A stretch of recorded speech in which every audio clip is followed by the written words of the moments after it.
آج سے تقریباً 1000 سال پہلے ایک بہت بڑا قافلہ مسلمانوں کے کیپٹل دمشق سے حج کرنے کے لیے مکہ کی طرف جا رہا تھا، لیکن جیسے یہ قافلہ فلسطین پہنچا، اس قافلے پر ایک بہت ہی ظالم بادشاہ نے حملہ کر دیا، قافلے کا سارا مال لوٹ لیا اور قافلے کے لوگوں کو ٹارچر کرنے لگا، یہاں تک کہ اس نے عورتوں کو بھی نہیں چھوڑا۔ لیکن یہ اس آدمی کی بہت بڑی غلطی تھی، کیونکہ اس قافلے کے اندر پورے مسلمان دنیا کی سب سے پاورفل عورت بھی تھی۔ ایک آدمی یہ خبر لے کر واپس دمشق پہنچا، اور دمشق پہنچتے ہی وہ سیدھا بادشاہ کے دربار پہنچا اور اس نے بادشاہ کو بتایا کہ کس طرح اس ظالم آدمی نے آپ کی بہن اور مسلمانوں پر ظلم کیے ہیں۔ اس عورت کا بھائی کوئی عام آدمی نہیں تھا، بلکہ وہ پوری مسلمان دنیا کا سب سے بڑا بادشاہ تھا، اور اس کا نام تھا سلطان صلاح الدین ایوبی۔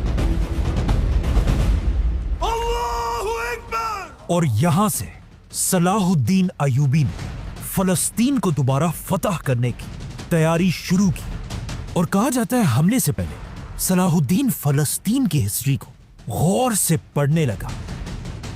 برویٹ، فلسطین کو تو اس سے پہلے ہی حضرت عمر نے فتح کر لیا تھا، تو پھر آخر فلسطین مسلمانوں کے ہاتھ سے نکلا کیسے؟ فلسطین، جروسلم کا اسلام کے ساتھ بہت ہی گہرا رشتہ ہے، کیونکہ فلسطین وہ علاقہ ہے جہاں اللہ نے اپنے سب سے زیادہ پیغمبر بھیجے، ابراہیم علیہ السلام، داؤد علیہ السلام اور عیسیٰ علیہ السلام جیسے پیغمبر۔ اور فلسطین کے اندر جروسلم وہ شہر ہے جسے دنیا کے 3 بڑے ریلیجنز اپنی ہولی سٹی سمجھتے ہیں، بلکہ آج سے 1400 سال پہلے جب رسول اللہ صلی اللہ علیہ وسلم مکہ میں تھے، اللہ نے انہیں ایک ہی رات میں مکہ سے جروسلم پہنچایا، جہاں انہوں نے بیت المقدس میں کھڑے ہو کر اپنے سے پہلے آنے والے سارے پیغمبروں کی امامت کی، جس کے بعد یہیں سے آپ صلی اللہ علیہ وسلم نے ایک ہی رات میں آسمانوں کا سفر کیا۔ لیکن جب تک آپ صلی اللہ علیہ وسلم دنیا میں تھے، مسلمان کبھی بھی جروسلم تک نہیں پہنچ سکے۔ اس زمانے کے فلسطین پر ایک بہت بڑی سپر پاور کا راج تھا، دی گریٹ رومن ایمپائر۔ لیکن آپ صلی اللہ علیہ وسلم نے اپنی زندگی میں مسلمانوں کو پہلے یہ بتا دیا تھا کہ ایک دن مسلمان پیغمبروں کے شہر جروسلم کو ضرور فتح کریں گے، اور بالکل ایسا ہی ہوا۔ آپ صلی اللہ علیہ وسلم کے بعد پہلے خلیفہ ابو بکر رضی اللہ عنہ نے رومن ایمپائر پر حملہ کر دیا،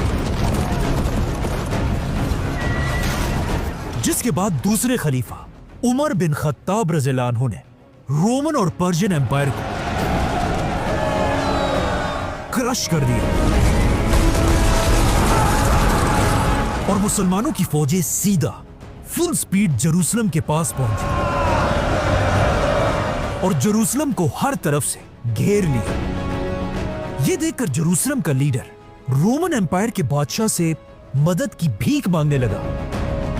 لیکن حضرت عمر نے رومن ایمپائر کی کمر ایسے توڑی تھی کہ رومن ایمپائر کے بادشاہ نے جروسلم کی کوئی مدد نہیں کی۔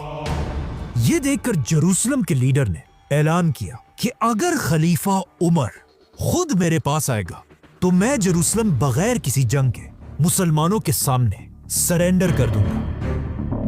جب حضرت عمر کو مدینہ میں اس بات کا پتہ چلا، انہوں نے فوراً مدینہ میں حضرت علی کو اپنی جگہ مسلمانوں کا لیڈر بنایا اور خود جروسلم کی طرف روانہ ہوئے۔ جروسلم کے لیڈر نے حضرت عمر کی سادگی کو دیکھ کر جروسلم ان کے سامنے سرنڈر کر دیا۔ اس طرح خلیفہ عمر رضی اللہ عنہ مسلمانوں کو لے کر پہلی بار ایک قطرہ بھی خون کا بہائے بغیر